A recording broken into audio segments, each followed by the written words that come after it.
Comme c'est le cas presque chaque année, le Zusatzbeitrag de ton assurance santé en Allemagne a peut-être encore augmenté.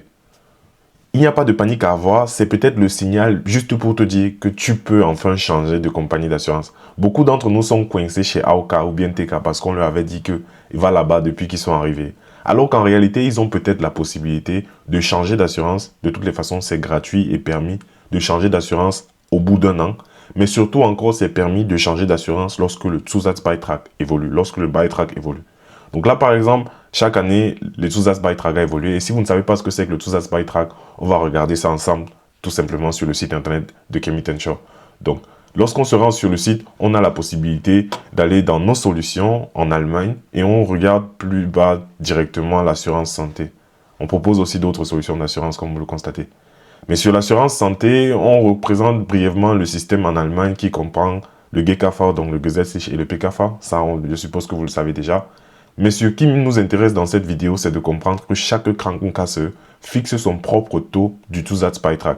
C'est vrai que l'Allemagne, le système allemand donne une orientation et cette année, elle est autour de 3%. Mais chaque compagnie fait de cette orientation ce qu'il veut. Il y en a qui sont en dessous, il y en a qui sont en dessus. Mais ce n'est pas simplement parce qu'on a vu ce Zusatzbeitrag qui est en dessous qu'on peut décider. Il faut peut-être s'intéresser ici à voir quelle est la marge exacte.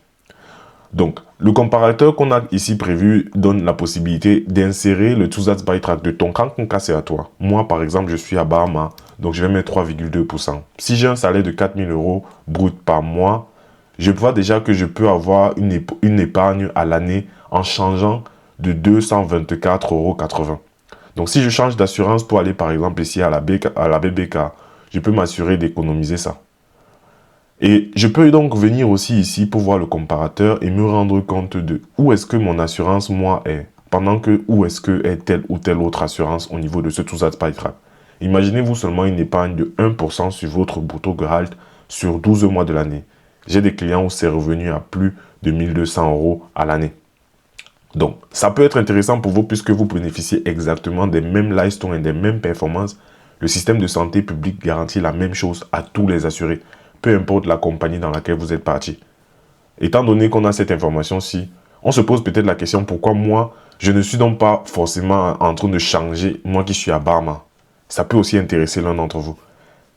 Je dis, on ne change pas seulement à cause de l'épargne qu'on peut voir ici mathématiquement. Moi, Barma me donne déjà la possibilité d'épargner si mon contrat d'assurance, si mes dépenses en assurance ne sont pas excessives au bout de l'année avec ce qu'ils appellent le Rückzahlungsmöglichkeiten. Aussi, il y a la possibilité d'avoir ce qu'on appelle les Bonusheft. Il y a la possibilité qu'ils remboursent tes frais lorsque tu es membre d'une association sportive, lorsque tu fais du sport, lorsque tu présentes régulièrement des examens chez le dentiste, par exemple, pour la prévention médicale.